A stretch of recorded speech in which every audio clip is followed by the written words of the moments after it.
And we are live. Welcome back to the Digital Creators Podcast. Today we're in the stew with Sean Meyer. What's up, Sean? Welcome. Yeah, thank you for having me.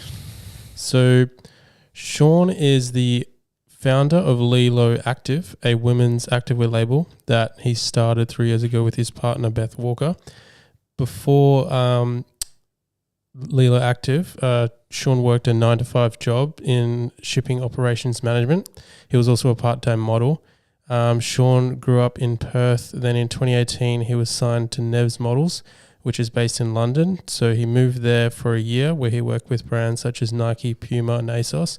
While he was there, he traveled to and from LA where he networked, partied and made connections with photographers, other models and even the likes of high-level celebrities like Manny Paq, Winny Harlow and Jennifer Lopez.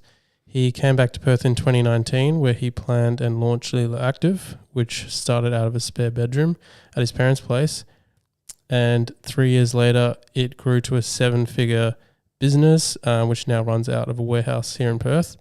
So in this episode, we're going to talk about Sean's story, how he created the brand, his experience in modeling internationally, traveling with an open mind, making connections, meeting some of the world's biggest celebrities, and growing a 7-figure activewear brand. So just like an incredible story that even that happened, like didn't even happen that long ago.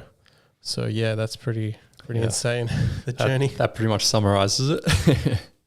But I want to go sort of back even further. Like when you were a kid, did you kind of have like a business mind? Do you feel like you had that business mind, or we always sort of, was it in the back of your mind or not really? Yeah, I think I was a bit of a hustler. I think with a lot of millennials, we kind of grew up doing RuneScape and those kind of things. I think that kind of instilled that like entrepreneurship into people in our generation. Shout out RuneScape. Yeah, how good. True.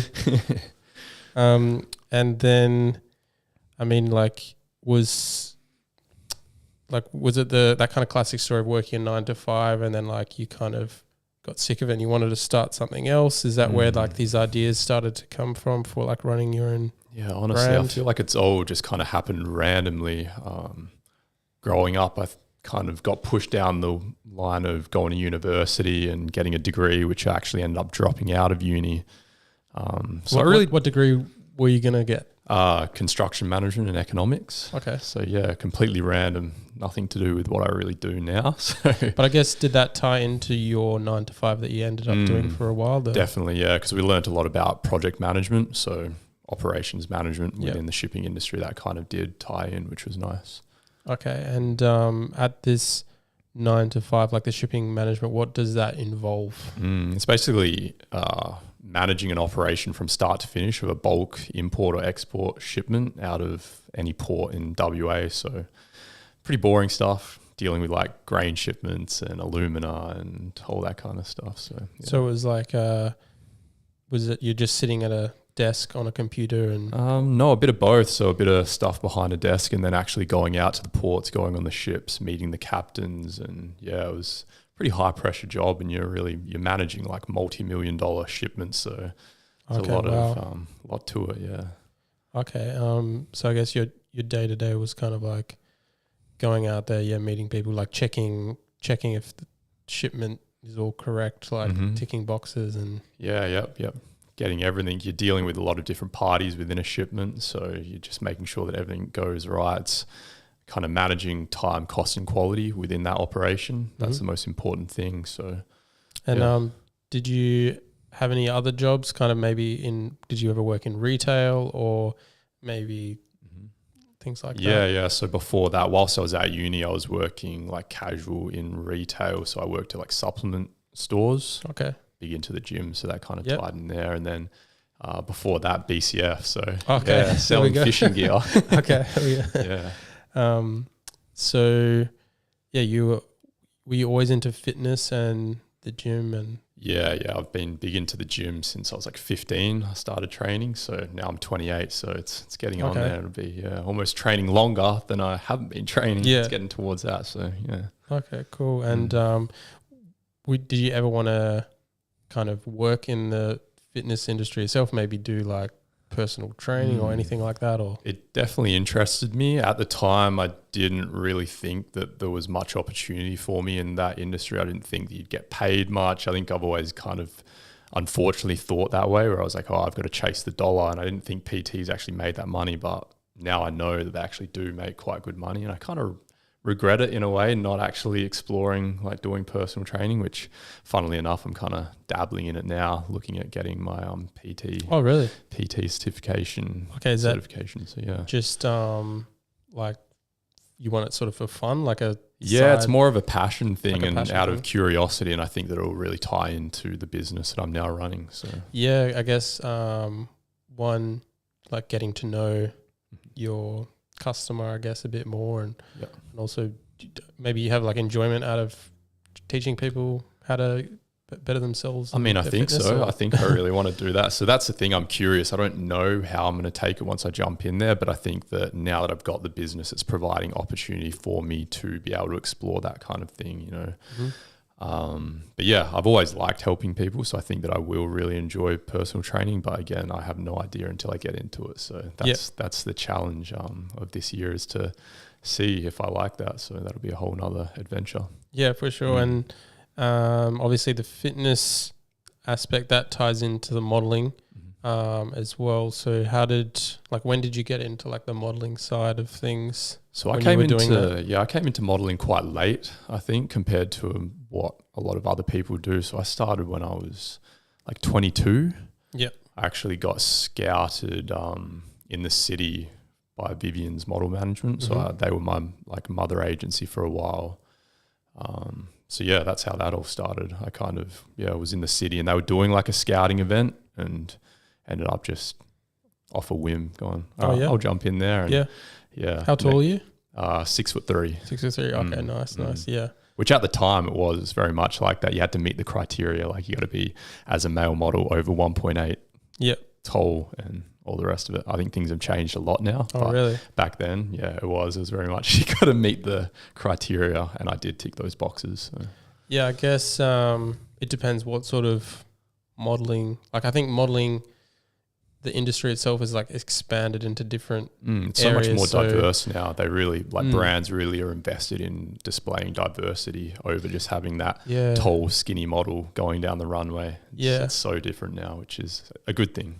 I really think. Yeah, I think with a lot of campaigns, like social media campaigns or like your average shoot, I think that's the case. I think probably those criteria for maybe high-end modeling stuff, it's still like runway. Yeah, runway models. Yeah, I think so. But even then, you're still now like you're seeing shorter models go down the runway, like, and having that diversity. I don't think it's that important anymore. Like maybe it was like, oh, you need to be tall so that the crowd can see you. But it's a bit ridiculous, to be fair. I think, well, as a photographer, like I think clothes do look better on someone who's tall, like, and there's, well, obviously again it depends on what industry, but that's true. I think high end modeling, I can see their reasoning why the they garments want are kind of these catered criteria. to that body shape. Yeah, I agree. But then also I do think it's a positive. Well, it's like the marketing side, and then the from the marketing side I see that perspective. But even now with social media, there's definitely more areas for people who don't fit certain standards to like. They want diversity, and they also want like celebrities going down the runways. So you're seeing rappers like jumping into the Louis Vuitton show. So it's quite different now, which is cool to see. 100%. And then I guess while you're working that 9 to 5, were you doing some like modeling on the side or? Yeah, very casually. So like being signed with Vivian's, every so often they would throw a job my way or a casting. You've got like, doesn't really happen anymore, but they had like the Perth Fashion Festival, I think it was back then. So you do little runways around there. So it was really like kind of... Is that like Perth Fashion Week? Cause Yeah. That's it. Perth Fashion Week, which really hasn't happened in a while since COVID has it. So you really learn kind of like the foundations through that. Vivian's would also run like little workshops on how to do runways, and that was interesting. So like I'd finish up my job and go off to like a little runway workshop, and I'm in there with like a bunch of other models, practicing your catwalk. Yeah, for sure. Yeah. And then when did you get signed to Nevs? So that would have been actually it was started 2018. So it was kind of like I was wanting to move to the UK, and I was really pushing for Vivian's to try and get me signed out there. So the role of your mother agency from wherever your hometown is, they help you get signed around the world. Oh, really? So I was really pushing for that, getting on their backs, being like, look, I want to move to London. Can you please try and get me signed out there? And they were saying, yeah, you know, we're trying, sending out emails, this and that. And we weren't really having any luck. So I kind of got to the point where I was a bit frustrated, and I actually just booked a ticket out to London, one-way ticket. Actually it was a two-way ticket, but it was just over a weekend. It was a real like quick trip. So I was actually probably flying for longer than I was actually in London for. Yeah. So I flew in on a Friday night, and then I was there for the weekend, and then I went and did walk-ins on the Monday when all the agencies opened up. Cool.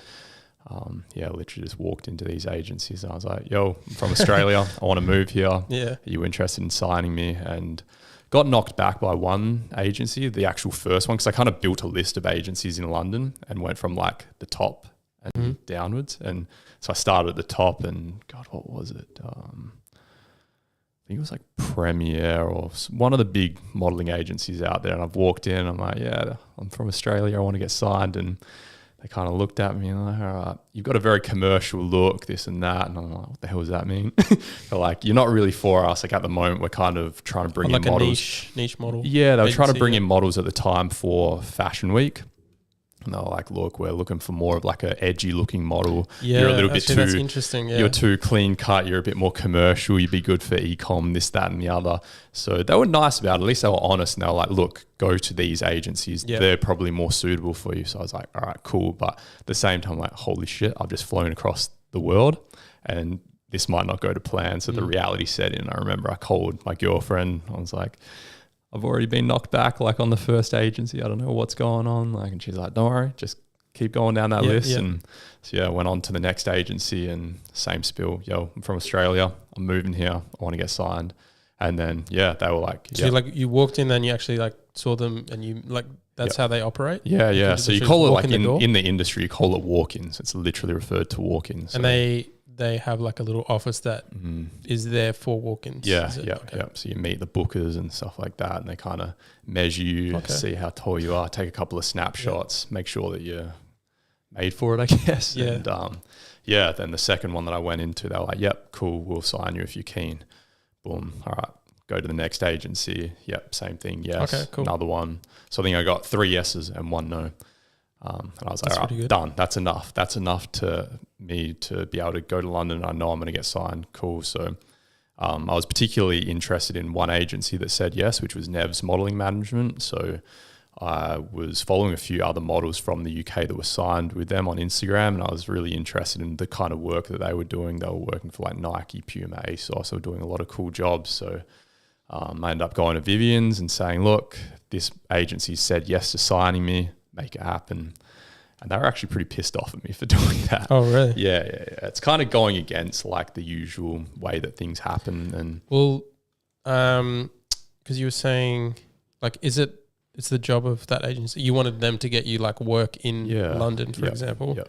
But does that mean like they wouldn't want you to get signed to another agency necessarily? No, they still want you to get signed with an agency, but it's business at the end of the day, and they have a network. So they'll have almost like partnered agencies around the world. So they've already got accounts with them. The finance and stuff are very like streamlined. So going against their systems kind of is disruptive, and they didn't like that. So again, like they didn't have at the time any models in Australia that were signed with Nevs. So they didn't have accounts set up. It's more work for them essentially. So they were a little bit like annoyed at that. They were like, look, that's our job to do this, that. And I was like, well, I understand that, but it wasn't happening. So I went and made it happen myself. I'm very like that, a bit of a go-getter. So 100%. Yeah, from there, I kind of said, want to be signed with Nevs, make it happen. So they did it. They got the contract signed up, boom, pen to paper.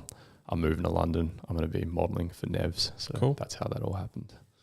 Yeah, I mean, like, I think that's a good mindset to have. Like, if it's not happening, then like, you know, you go out and do it. Like you literally just bought a ticket, went over there. Yeah. I think, especially in a place like Perth where it might be more difficult to make those international connections or whatever. Yeah, for sure. I mean, the typical movement would be like start in Perth, then bounce to the East Coast, say Sydney, Melbourne, where there is a bit more of a fashion industry. And then from there you hop to, say, LA, New York, London, Milan, Paris. Whereas I kind of just skipped the East Coast and went boom, straight into the UK. But I could do that because my mum's actually born in the UK, so I got the passport. So didn't have to deal with any visas or anything like that, which was very convenient. So London made a lot of sense for me. Okay. And if you were unsigned, like independent model, could you just do walk-ins as well and get signed that way as well? Yeah, absolutely. Oh, okay. Yeah, for sure. Yeah, I guess. Yeah, maybe you did it more by the book, sort of already signed, I guess. Yeah. And then through, like, so you went 1 week to London, you came back, and then how quickly did you go? I then resigned from my full-time job, gave my notice, and then I think we flew out, I think it was either end of March or beginning of April that we officially packed up all our stuff, flew over to London and moved there. Okay. Did you go by yourself or with your partner? With my partner, yeah. Okay. Okay, cool. And then while you were over there, you got to do some work through your agency with some pretty big brands. Yeah. It's like pretty exciting stuff. Yeah. So like what sort of work did you get over there? So I think the first big job was with Puma, and that was over in Germany, in Nuremberg at their headquarters. So that was really exciting to actually go to a casting. So I remember it was funny.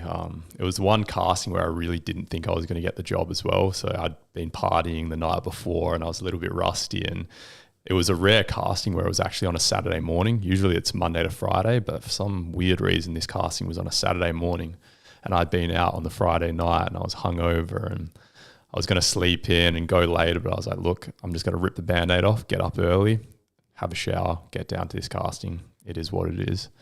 And yeah, I really didn't think I did well at this casting. I kind of went to it with that attitude where I was like, it is what it is. Like, let's not overthink this. And just quickly, like, can you describe what the process is to like a typical casting? Maybe there's some models. So basically, when, say, if you're modeling in London, for me, my experience was on a Sunday night, your agency will send you an email with a list of castings that will happen throughout that week, and you basically just travel around to different London, locations. to different locations, and you're meeting with casting directors of different brands, and then it's just a waiting game. You don't know if you're going to get that job until maybe, say, a few days later, sometimes a week later. They'll then email your agency and be like, yeah, we want Sean for this job. So yeah, with that casting, a few days later, yep, you've been booked for Puma in Germany.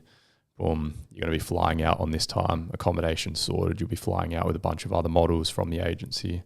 So yeah, that was really cool. A moment I was like, damn, like, this is cool. This is what I wanted. Yeah. So this is why I moved across the world, to chase this dream of being a model. So that was kind of like where the reality set in. I was like, all right. Yeah, 100%. I think like living in London, getting casted and then working with these like big brands, that's sort of the dream for most models, at least the ones I know. So that's pretty cool. Yeah. And then for this Puma one, for example, like what sort of work specifically did you have to do? So it was in Nuremberg at the main headquarters, which is an insane facility. It's crazy to actually see these big brands and where they operate from. It's like this multi-million-dollar facility where they have like all these showrooms, and it was incredible. So the actual job was a runway, which we were doing in front of their like top end buyers. And they also had Selena Gomez attending to do a talk on her condition, which I think is lupus. It was cool being backstage with Selena Gomez. Yeah. It was kind of like one of those moments. Yeah. Wow. So, yeah, for sure. So I guess you were just like modeling the Puma clothing. Yeah. And like you did like a runway sort of thing. Yeah. Okay. And then, some other brands you mentioned was Nike. Yep, Nike. Was it a similar sort of thing? Yes, that was in London. Again, it was like a showroom style where they were bringing in buyers to, see a new collection that they were launching of, at the time, was running shoes. So, yeah, quite plain, just standing there in a room with the Nike stuff on and buyers coming in. But, again, really cool experience. Yeah, for sure. And then Asos, that would have been more like e-commerce. Yeah, e-commerce. So that's kind of like the bread and butter for a model in London, is doing your e-commerce work. It's very consistent.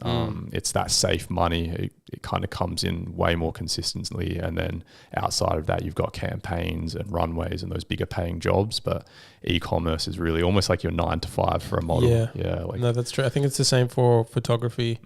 Like even for photography, your bread and butter normally is maybe corporate shoots or headshots or like e-commerce or product shots. Not like, I guess there's stuff photographers dream of is more like creative campaigns for like Nike or whatever. But typically you're going to be doing like the e-commerce. Front, side, back. It's like pretty stale. Nothing creative, but it pays the bills, and at least you're like doing something you enjoy. So 100%. Yeah, it's still pretty cool. What was it just like living in London, like as a city, like meeting people or going out and partying or whatever? Yeah, it's really fast paced. There's a lot going on, a lot of opportunity, which is really cool. So for me, I kind of went over there, like I hadn't really traveled, so I didn't know what to expect. But, you know, Perth, coming from Perth being quite a isolated, slow paced city with a small population, to then going over there with a really dense population. There's so much going on. Everyone's like go, go, go. The nightlife's really exciting. There's so many events. There's so many brands that run out of London, so they're always throwing events and stuff. And what sort of like brands, for example? The ones that would throw the most parties were like Boohoo and Pretty Little Thing. They've got big budget, and they would always be collabing with like different celebrities and stuff. So they would like launch a collection with, say, like Meyer or Dele Alli. So the footballer from... Yeah. So there was all those kind of things, and I'd end up getting like invites to those kind of events and just networking and brushing shoulders with like other models and celebrities. So. Were these, where were these sort of hosted at like nightclubs, bars, those kind of things. Yeah. Okay. Even one of the coolest ones I went to was at I think it's the Shard in London, and that was for Vulgari doing like a perfume launch. So okay. Cool. Incredible. So lots of like launches, events, and like networking opportunities and sort of creative things going on. Yeah. Like faster, definitely more faster paced than here. And then you went to LA. Was this while you were based in London? You were like traveling to LA. Yeah. So the year before, in 2017, I'd actually traveled to LA, and kind of that was my first experience of seeing what people do, like that don't just work a typical 9 to 5, like creatives, photographers, models, doing it like as a full-time job. In Perth, you don't really see that often. So it was really cool to see how they were living. And, you know, Monday to Friday, they weren't just like at an office, they were bouncing around and doing some really cool stuff. So that kind of inspired me. So I always said, you know, a year later in 2018, no matter what, I'm going to fly back to LA, book the ticket. It's a non-negotiable. So that's what I did. And how did you form connections over there? So I really used like my social media at the time. I would often post like where I was going and the dates that I was going to be there. And from there, I would often get like DMs from the people in that location being like, hey, let's link up. Let's do a photo shoot. Let's go for dinner. And like in 2018, I wasn't tied down to anything. So I was just saying yes to everything and anything. So it was really cool. And that landed me in some pretty cool situations. Yeah, 100%. Were these like followers of yours, or they'd literally just be like, hey, I saw your location? And yeah, so they were following me. So that was the thing. Before I actually moved to the UK, I kind of was like doing like a little bit of research into like different people and who had connections and who they were associated with, and kind of doing like a little bit of stalking as you do. For sure. And I'd follow these people, like whether they were maybe like managing other models or celebrities and stuff like that, and just follow them. And yeah, when I actually ended up in their locations and posted that I was there, that was when they would DM me and be like, let's link up. And I just like, were you kind of connecting them connected with them before you went there, or was just kind of like not at when all? You were there? It was just when I was there. That was when it was like the first point of actual official contact. Other than like following each other and liking a couple of posts, it was like, all right, now I'm there. Conversation, link up, and it started with I think the first one was a Filipino photographer that I shot with out in LA, and he ended up introducing me to his friend who was Manny Pacquiao's nephew. Oh, yep. And from there, I ended up actually staying at Manny Pacquiao's like mansion in Hollywood. So wow. Yeah, it was. And you met him as well? No, I didn't. Oh, you didn't? So he's just got this like random mansion out in Hollywood that when he does fights in America, he stays there. So his aunt actually looks after the place. Really lovely lady, and spent some time with her, and she's very accommodating. She's my LA grandma, almost she treats me like family, and I'm really appreciative. Oh wow. That, and then so sort of through that photo shoot, you kind of connected with more people, and how else did you kind of meet people? Was it maybe go out and it kind of just like snowballed on from there? So it was like I went and stayed there in Hollywood at that mansion, and I ended up he was going to Vegas. Like my friend was going to Vegas to go to a wedding, and he was like, was your friend from Perth or? No. So this was like this Filipino guy. So it's actually Manny Pacquiao. Okay. No, it's his friend. So Manny Pacquiao's nephew. Oh, okay. So he was going to Vegas for a wedding, and he's like, "Do you want to come?" I was like, "Hell yeah!" That's like a bucket list thing to go to a Vegas wedding. You know, for see The Hangover and all those movies. So I was like, "Hell yeah, let's do it." So again, boom, put on my story, going to Vegas, these dates. And then from there, actually, a guy that was following me, who's now one of my good friends, Stevie Mackey, he saw that I'd posted that, and he's like, "I'm going to Vegas, same dates, come with me." I'm like, "Oh, damn, all right, now I've got a couple of options." So I told my friend, look, I've got an option to actually go to Vegas with Stevie as well. Like, should I go with him? And he was like, "Look, we've actually got a full car anyway, so ride with him, still come to the wedding, but yeah, you can roll with him." And I was like, "Cool. Done." So pulled up to Stevie's, and like never met him before. But he's like, "Yeah, we're going to Vegas, road tripping there." So we did the drive out there, and that's like a 3+ hour trip. It's almost like going down to Margaret River. So with that road trip, it's like it's a really good time to get to know someone. You're in a car ride. So for that whole like 3 hours, we were just talking, getting to know each other. But again, I didn't really know what I was pulling up to. I didn't know. I knew Stevie like had celebrity connections. He'd worked with like Jennifer Lopez, Selena Gomez, and a few other people. What's his job? So he's a voice coach, which is really interesting. Yeah, but I had no idea what exactly his roles were and his connections, or what the hell he was doing in Vegas either. It was just like, let's go to Vegas, pull up, and then he's like, "Yeah, so J-Lo's voice coach, and she's actually got a residency out in Vegas, so she performs every fortnight for a weekend. I think she does like 3 or 4 shows back to back, and then goes back to LA, chills out, goes back a fortnight later, does it all again." And his role was to basically like warm her up, like her vocal cords, and so that's kind of how that happened. I ended up getting introduced to her whole entourage and spending like a bit of time out there with them. So incredible, that's amazing. Yeah, I saw on your Instagram stories you got to connect with quite a few celebrities. Winny Harlow as well. How did that come about? Yeah, so again, that was through a connection in London. So I met her manager, Manny, who again, really great guy, and he made that introduction. So I actually got put on like, he had a PR list essentially. So when these events in London were happening, he would often just be like, "Yo, do you want to pull up to this event? Come through." So yeah, that's where that kind of connection happened. Okay, cool. And then I guess after that you went back to London and worked for a bit, and then eventually came back to Perth, or? So I went out to LA twice actually in that year, but I was kind of bouncing between the two, like modeling, which was a challenge because I think as a model in London, you kind of want to try and be quite grounded and available for brands to book you. And my agency started to get a little bit frustrated towards the end, where they're like, "You're hardly ever in London, like you're always bouncing around." Because I wanted to travel as well. I didn't just want to go, "Oh, I just want to work." Like I worked full-time for 4 years previous to that. So I just wanted to really experience things. So bouncing around a lot. Like I even went to Spain, Greece, traveled around a bit. Yeah. Oh, cool. Did you build any connections over in Europe, or? No, not so much. That was really leisure. Yeah, just chilling on the beach, having fun. Yeah. Nice. And then why did you come back to Perth?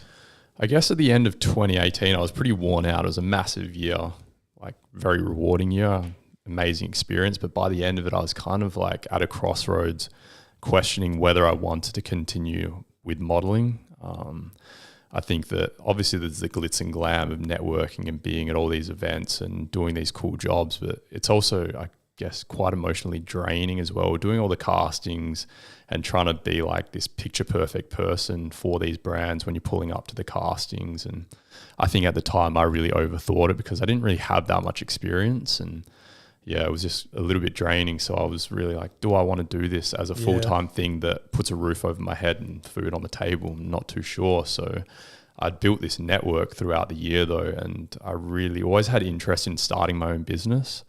So it's kind of like, all right, let's get back to Perth and start to reevaluate what I want to do with my life. And it's kind of what leads on to the next chapter of my life.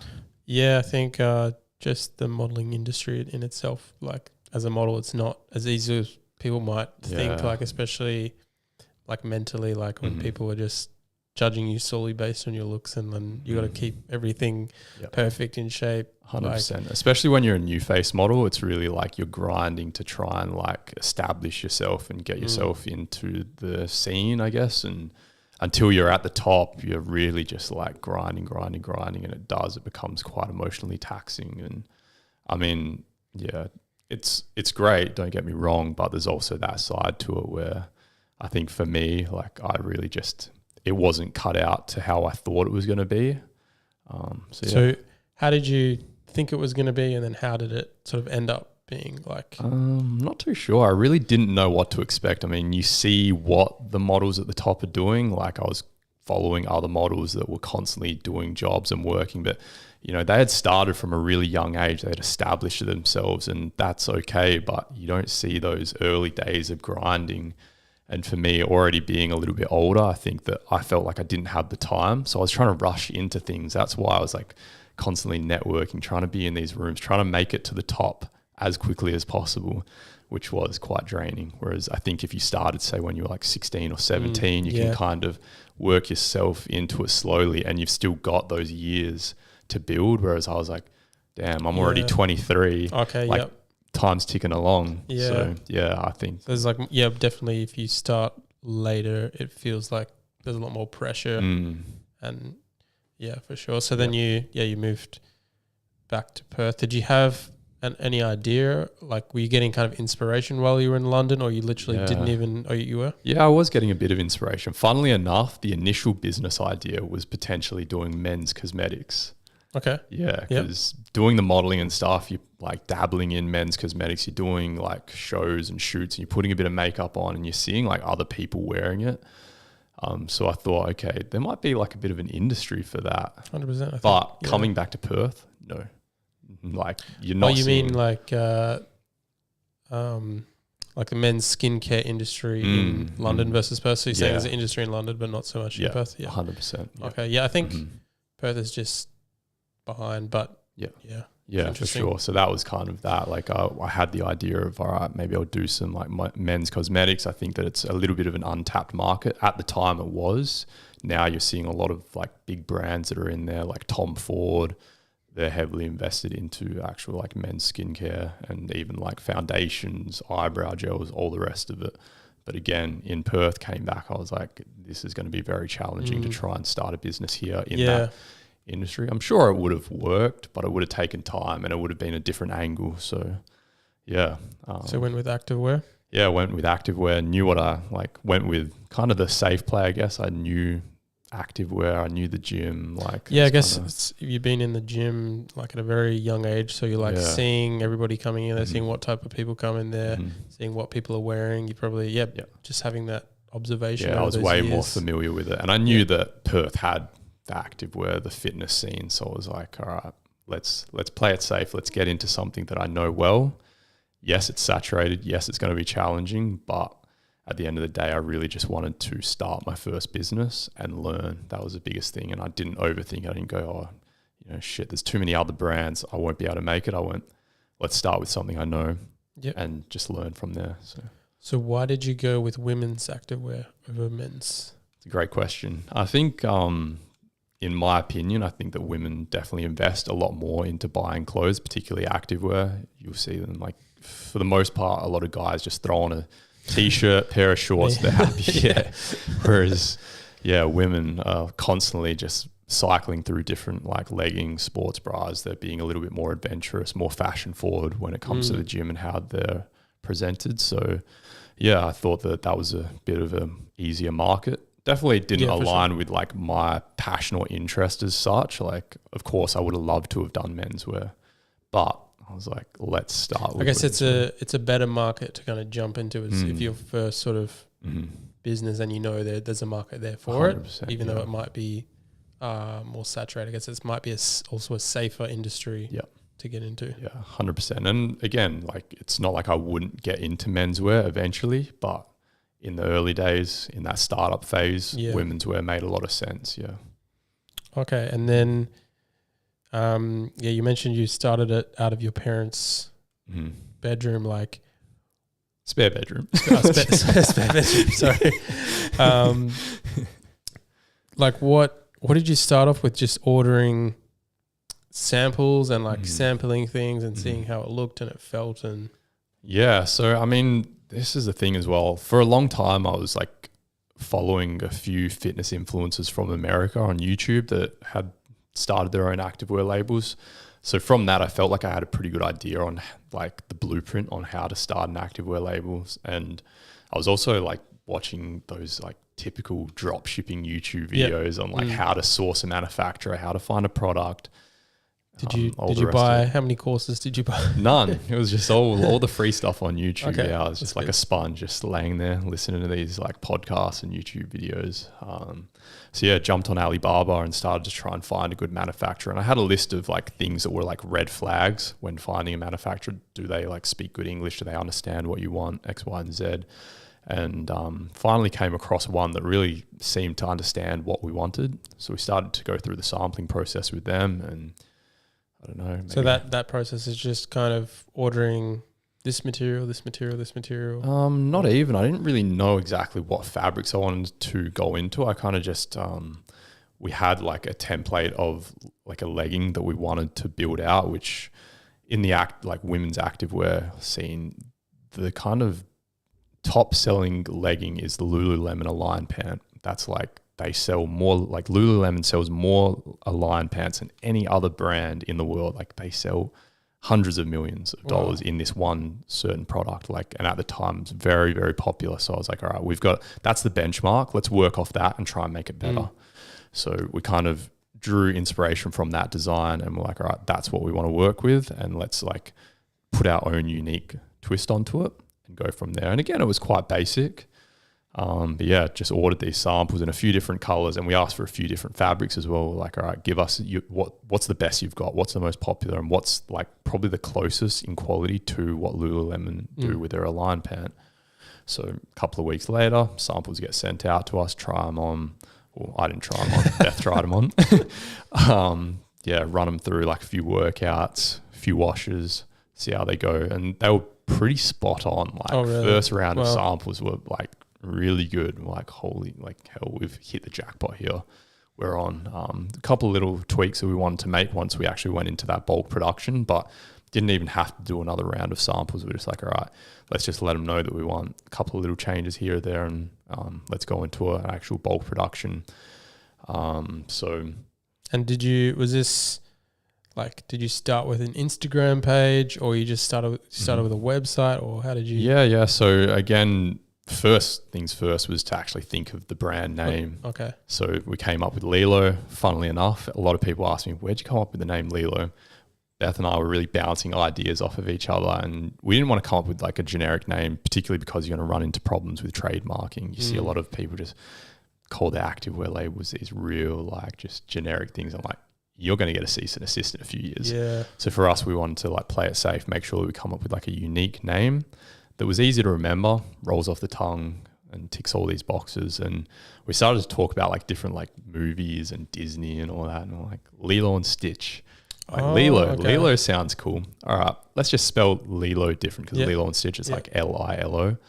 So like, let's spell it Leelo. Goated show. That's how random it is. Love good Lilo and Stitch. Yeah, and I think a lot of people are familiar with that. So it's like when I tell someone, all right, I have this activewear label that's Leelo, when they walk away, they don't forget it. They kind of have something to maybe it's like kind of like a fun, it's I don't know. It just rolls off the tongue nicely, and it's just like it has something that's familiar. So I'm like, oh, it's like Leelo and Stitch. I have something to refer back to. Yeah. So yeah, got the brand name, got the Instagram handle, got the domain, and then went from there. Yeah. And then, I guess, did you have samples ready to go? Yep. So we did the sampling process. Once that sample is good to go, I'm like, all right, this product's really good. Made an order? Yeah, you then go into the bulk production with the manufacturer. So our manufacturer, they have like what you call MOQs, minimum order quantities. So a lot of bigger manufacturers, they will work within these MOQs. They won't do a bulk production unless you meet them. So theirs was 300 per color per style. So all right, let's just start with 3 different colors in 2 different styles. So we did a matching sports bra and a pair of leggings in black, navy, and stormy blue. And yeah, we had to order, I think it was a couple of thousand units in total across all those styles and colors, which was almost, I think it was about $26,500. Wow. So luckily I had a bit of savings from working my full-time job and modeling. So still had some savings. So invested that money straight into the business, which was scary because I didn't have much left over after that. Yeah. So it was like back against the wall, which I didn't mind the pressure. I kind of wanted that like little bit of pressure to go, okay, I'm all in now. I've got to sell these 2,000 units and go again. And that's exactly what I did. Okay. So yeah, you had your Instagram ready, your website ready to go. You made this order. Yep. And then when it arrived, I guess you were probably doing a bit of marketing for when it arrived, or it arrived and then you started creating some content around it? Or yeah, waited for it to arrive. Again, we were bootstrapping, so we didn't really have much money left over to invest into marketing and photo shoots. So everything had to be done by ourselves, the photography, the marketing, everything. So yeah, we waited for the actual bulk order to come in. And then I remember Beth and I, we actually booked shoot down at Huzzard's studio in the city. I have my little 80D camera. Didn't know what the hell I was doing. Set up the lighting, the flash, and I was like playing around. I'm like, all right, that looks okay. Definitely overexposed, you would know as a photographer. Like just to pick up a camera and try and make it work was pretty crazy. But we did. We like shot it. Didn't look that great, but it did the job. Yeah. And yeah, we did all the e-com. And again, from the modeling experience that I had, I kind of had like a little bit of an idea of where to place the like flash and the lighting. Yeah. To do the front, side, and back photos. Yeah, it should sort of look like. At yeah, least. had a brief idea. Not an expert, but I made it happen. Yeah, so that's kind of what we did. We did that photo shoot, and then we had the website already, and then we're like, all right, let's do a launch event. You don't really see brands do launch events too much anymore, especially small like brands that are starting up. But, again, coming from London and seeing all these brands do all these launch parties and stuff, I had this idea to go, all right, I got to have a launch event. So we invited, I think it was about 20 different influencers from around Perth, which was really cool. And they were all super supportive. Yep, I'm cool. Like, I want to come through. I think because it was quite, I'd say 2019 is still quite early. Like I think that's just when TikTok started sort of happen. So there's all these new influencers and to get invited to a thing like in Perth, that's like pretty cool. Yeah. So it's like, So it was really good to see that a lot of these people that we invited were keen to come down. So cool, we've got these 20, I refer to them as influencers. They probably don't want to be referred to as influencers, but they had a following, you know? So we knew that was important. So we hired an Airbnb in the city, which was like this penthouse apartment. Again, like literally spending the last of our money on this event. It was like, all right, let's hire this penthouse apartment in the city. It had this like really cool rooftop. And I was like, all right, let's run like this rooftop yoga with like candles. And it was like this candlelit rooftop yoga kind of thing. And we just did all the catering ourselves as well. We brought in food. We didn't hire any catering. I actually got my mum to help with that. Cool. And yeah, we had this really nice candlelit yoga event, and they were all posting on social media. So that was like that initial little hype. Yeah. And again, we really like put our all into that event, and then popped a bottle of champagne, made the website live, and started to get a couple of little orders. It wasn't like a crazy launch or anything like where, hear those kind of success stories where I was like, I launched and got all these sales. It wasn't like that for us. It was pretty slow. It was like a handful of sales, which was cool. We were excited about that regardless. Like we might have made like 5 sales in that first night, which isn't much money at all. It's probably like $300, $400. I was like, all right, that's a start though. Let's go. And then I guess from there, were you just kind of like waiting, or you just like trying to pump or marketing, or like? Yeah, well, again, as I said, we kind of just wanted to sell that first drop, eh? Yeah. It was like, all right, we got to sell these 2,000 units, but we don't have much of a marketing budget. So we really got to take a bootstrapping approach to our marketing. So one thing I did was I was like, all right, let's print out flyers. So I printed out like 2,000 flyers down at Officeworks and had like a 20% off discount code. And I was like, okay, let's walk around all the different suburbs in Perth where we feel like they either have a demographic that aligns with our brand, so younger demographics, like those new kind of suburbs that have new homes and there's like young families. All right, let's start there. And let's also hit the wealthy suburbs like Peppermint Grove. And so it's really kind of guerrilla marketing, handing out flyers. Well, not even handing out, it was just letterbox dropping. Oh, okay. 20% off, just get it out there. Like, that's all that I really knew without having a budget to do that. I knew that there was digital marketing, that you could run Facebook ads, but didn't really have the experience, knowledge, or budget to put into that. So I was like, let's start with flyers. And then from there, I was also like, let's do some pop-ups as well. So we were going down every weekend. We'd like DM a different fitness studio around Perth, like F45s or even privately owned fitness studios, and be like, hey, we'd love to come down on a Saturday morning. We'll have a rail and do a little pop-up. And again, really nice of all these like studio owners to say, yeah, like come down. They're really supportive, and we just pull up for like an hour. Did you have to kind of hire out a space, or they just let you come through? Yeah, they just let us come through. Cool. We just tuck away in the corner with like one clothing rail and a few pairs of leggings and our little like square reader. And was it through your connections, or do you just just random, just sending out like messages? And again, like we're so thankful for how supportive these like owners of these studios were to say, yes, you can. So, but it was kind of one of those things where we weren't really making sales. We were kind of just there, and like you might make one sale if you were lucky. So it was like spending your Saturday morning, and it was almost like. Did you kind of doubt? Yeah, it was a bit disheartening sometimes to pull up. Like sometimes we wouldn't make any sales at all, and people wouldn't even like really pay any attention to you. Just sitting there in the corner, you're trying to hand out a flyer like, "Hey, we're this like new activewear label in Perth," and they just, cool. Nice. Damn, but again, I knew just like let's just keep showing up. People will keep seeing our faces, they'll see the brand, and just keep going. We just did that like weekend on weekend. We just pull up Saturday morning at a different location, a different area of Perth, and slowly like we'd make a couple of sales, and then the cash flow started to come in. I was like, just from that, going to these kind of fitness events and areas. Yeah, and handing out the flyers, and then like of course like someone gets the flyer and they might not make the purchase there and then, but maybe like a week later they're like, oh, like I'm curious about this, I'll give them a shot, and like then they would come in and like actually make a purchase online, and then the cash flow started to roll in, and that's basically how it started. And did you just use that type of guerrilla marketing to sell your first drop, or did you also have like online methods to just, because I guess you wanted to sell that first shipment? Yeah. So we did that. That was like the first thing. And then once the cash flow did start to come in, we did start to dabble into Facebook ads. So I started to watch all these YouTube videos on how to run like Facebook ads. So from there just started with a small budget. But this was probably almost like 12 months in. It took a full year of just that real slow grind of flyer drops, pop-ups, not making much money at all, but just trying to get the brand out there. Were you working part-time as well? No, I was all in. I was just like, actually Beth was working another job, which was really good. So she was kind of like supporting us in that way. And then I was just, like trying to focus on the business, because I knew I was taking that like back against the wall approach. Where I just didn't want any safety nets at the time. I just wanted to go, all right, I'm all in on this. I'm going to make it work no matter what. I'm just going to keep going no matter how slow it is. I know if I stay persistent, it's going to work. So I guess it's really good just to have that focus, and then you're just focusing on this one thing. Whereas like a part-time work is like taking a lot of your time, and so you really went all in. Yeah, that's cool.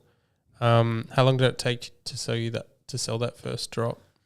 Oh God, we were working through that stock for, I would say, almost 18 months. Wow. Yeah. Okay. Like it was a slow grind, but again, like after that first 12 months, and then you start running the Facebook ads, and luckily it was kind of on the back end of when like Facebook ads were quite simple and they were working quite well. So when I started to dabble in it, I was getting good results. So slowly build up and start scaling that kind of like digital marketing side of the business. So yeah, that's kind of what kickstarted it. And then the stock just started to go down. And then I was like, all right, now we need to replenish the stock and let's actually design a few new products. So that's when we went into like designing a couple of new things and placed another bulk order and just, all right, now we got to sell this stock and just. And was it like in your parents' spare room? It was just kind of filled with. Yeah, just boxes of activewear. Yeah, stretchy pants. And when did you kind of have to move into that warehouse? Was it after the first drop, the second sort of drop? Or? It was towards like, I think we would have done about 3 bulk orders at that stage. That was getting on to like the 2-year mark. Okay. Yeah. Wow. So I guess it sounds like it just, went slowly and then it just kind of like jumped. And then it really started to gain traction. And I think that was the beauty of like digital marketing and understanding that it becomes a bit of a numbers game, that you start to scale the ad spend up, start to get more sales in, and it's just, then it does become a bit more of a numbers game. And I started to go, okay, this starts to make sense now, and just keep building off of there. So for 2 years, we were just in that little spare bedroom. It was like tiny, smaller than this podcast, really, which is crazy. But it was like getting to the point where it was like busting at the seams. So it was like, we need a space. Yeah. Yeah. Okay. And because you've got the warehouse at the moment with Privacy, with Ryan, who runs Privacy. Mm-hmm. Did Ryan give you a few tips with the Facebook ads or? No, it was probably more around the other way, where I actually started to tell him more about the Facebook ads and the digital marketing, which was funny because he actually was at uni at the time studying marketing. Yeah. But we sat down and had a few coffees and started to talk about it. And I'd show him, look, I'm running these ads and I'm putting this budget in. And he was like, I'm going to start trying that with Privacy. And we both started to grow together, which was really cool. And that's when he was actually working for the gym that's below our headquarters. Okay. And the space that we're now in was just empty. And he was like, the owner, Aaron, of the gym, like he wants to see if someone wants to go in the space upstairs. Do you want to like take it on with me? And I was like, hell yeah, let's do it. So that's how that happened. And that was 2 years in? Mm-hmm. Yep. So that was August 2021, I believe, is when we moved in there. So we've been in there just over a year. That's just insane how quickly it's grown. Yeah. To just out of your parents' spare room, to like a 7-figure business out of a warehouse within 3 years. That's like, it's insane. Yeah, it's pretty quick growth. I mean, particularly out of like a small like city like Perth, in the Australian market. Like you do hear about these like businesses in the UK and US that are run by influencers and they have really quick come ups and they hit that 7-figure mark really fast. Bit more rare in Perth, but it's pretty cool to actually like get that growth. And because I suppose those people, they already have like a huge following. You guys didn't start with like a massive following, so it was just it was more so the product and the brand itself, and people must have loved the product. Yeah, we really invested into the product. I think the product is like the key to a successful business, no matter what. Like even if you have influence and you can launch off that, if you don't have a good product, eventually people aren't going to buy your stuff. You might make that first sale, but it's really important as a business, especially in like clothing, is to look at the lifetime value of a customer. You're not making money on generally that first purchase. It's once a customer comes back time in, time out, it's like that's where you start to actually see a tangible business where you can actually make money. Oh, okay. So you guys, focus on the product and then say, hey, how can we make something that someone's going to come back time and time again? Okay. That's like a regular the goal. Customer. That's a real, like, that's what makes a successful business. It's not to just like do a one-time sale, like all these drop shippers that are selling things on like Amazon and just making a one-time purchase and it's not good quality. It's just drop shipped. That's not going to that's not a long-term play. If you want to like business that's going to like last, you need that really good quality product that, eventually your marketing becomes word of mouth, because once that person gets the product and they tell their friends, their family, it all just comes together. Yeah, the word of mouth is definitely very important. And how did you kind of how did you see how people responding to the product? Like, was it just feedback from the customers themselves, or were you like, I guess your partner was testing out this stuff as well? And yeah, so obviously she was testing it out, but we really just kept our ears open to what our customers wanted and had like to get that really strong feedback loop. So we had the review system on the website and we'd always read the reviews, but a lot of it was very positive, and it was like, oh my God, these are like my Lululemon Align pants, but they're actually better and they're cheaper. And like that was the main review in the early days. And that wasn't like, you didn't even incentivize that. That's just what they were saying. That was what they were saying. So it was amazing to kind of have people like making that comparison to like a global brand that's at the top of the game. Yeah. I was like, all right, we're onto something. That probably like was like a key factor when they compared it to like a ready, like a product that was already doing really well. And that sort of word of mouth, people, it's almost like, because I see this on TikTok a lot, like especially in the fashion scene, they're like, oh, this product's exactly like this product, but a better price. I think it's when your customers are selling your product for you, you're not like paying an influencer to do it. That's when it's very organic and natural, and that's what happened in the early days. And we kept our range so small for like at least like 18 months to 2 years. We were selling just a few colors of leggings, matching sports bras and bike shorts. And we just did that for so long. And then it eventually got to the point where we're like, all right, let's test out a few new designs. And we started thinking outside of the box. And now you look at our range, we've got over 100 different styles, which as a like small clothing brand, you don't often see such a large catalog. But like that's where Beth is amazing, is that she's just constantly designing, and she's like the designer that chooses the colors and the patterns and she's constantly materials designing as well. Yeah, and our manufacturer, they now actually give us unlimited samples, which in the early days you actually have to pay for your samples. Yeah. Whereas now we're in like the top, I think 3 clients. So they're like, just as many samples as you want. So every month, like Beth's designing like up to 40 different designs, and then the samples come in and she tries them on, and we're like, yep, that's sick. Let's run with that. But she's designing 40.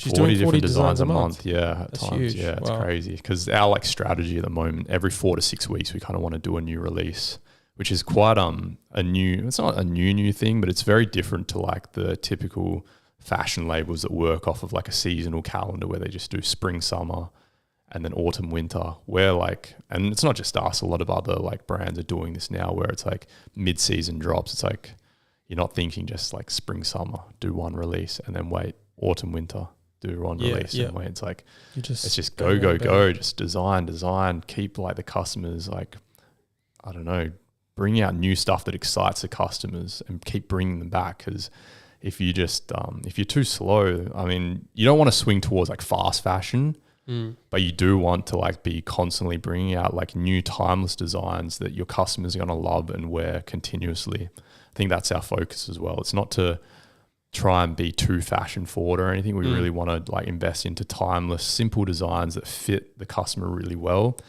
and that they're worn like for years, not just like worn for 1 month and then they're done with it. They put it in their drawer and it goes to waste. It's like quality. Yeah.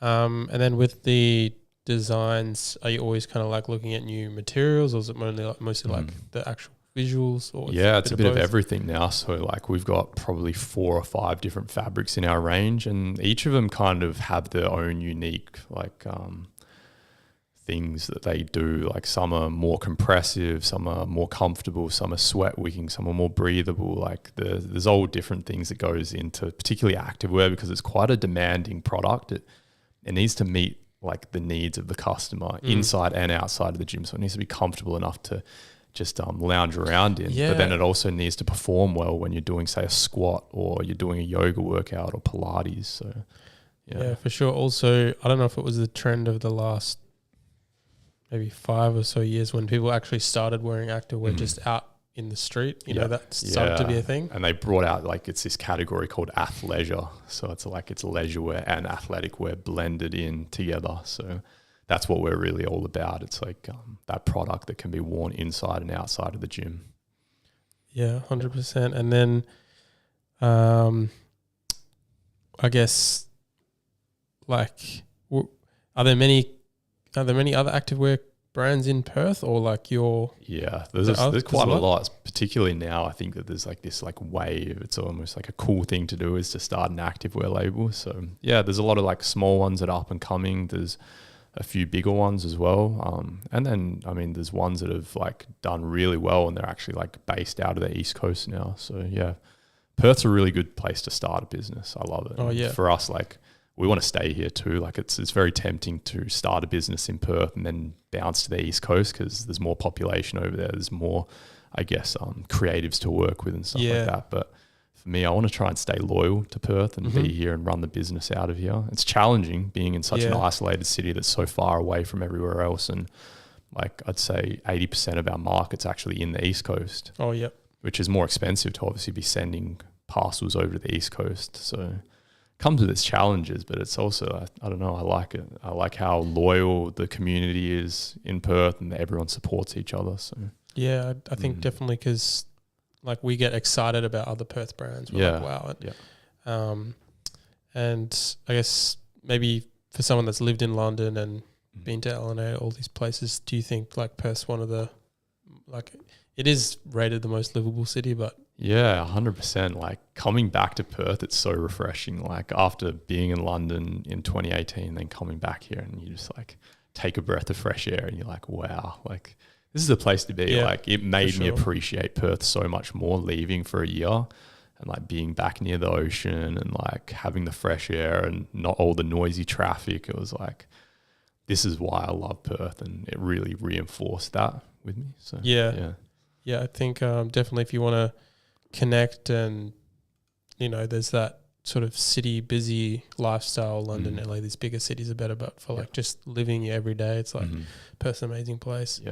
And then I guess what's on the cards for you guys over the next few years, and what are your kind of goals for the future? How big do you want to go with Leelo Active? Yeah, I mean, the sky's the limit. It's quite daunting, I think, for like a business owner to really look into the future and set really big goals, because already what we're doing is quite high performance. It takes up a lot of time and a lot of energy, and it's like, so like looking at the business and going forward and thinking, all right, I want to hit this like target of getting into like becoming an 8-figure business that turns over, say, more than 10 million a year.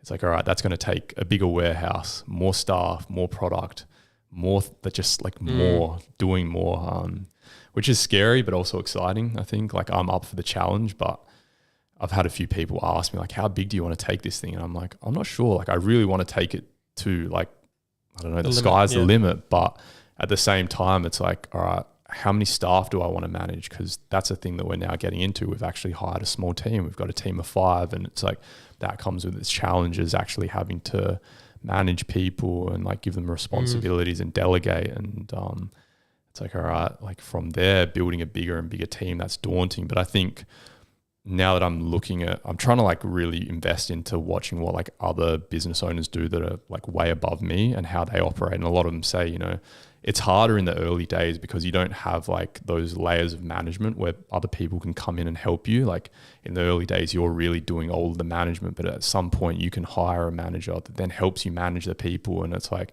you just have more resources at your like disposal, I guess. So yeah, for sure. Yeah. So it's just like keeping that in mind, but until it happens, I don't know like how I'm going to like enjoy it. Will I enjoy the pressure and the stress that comes with scaling the business to that next level?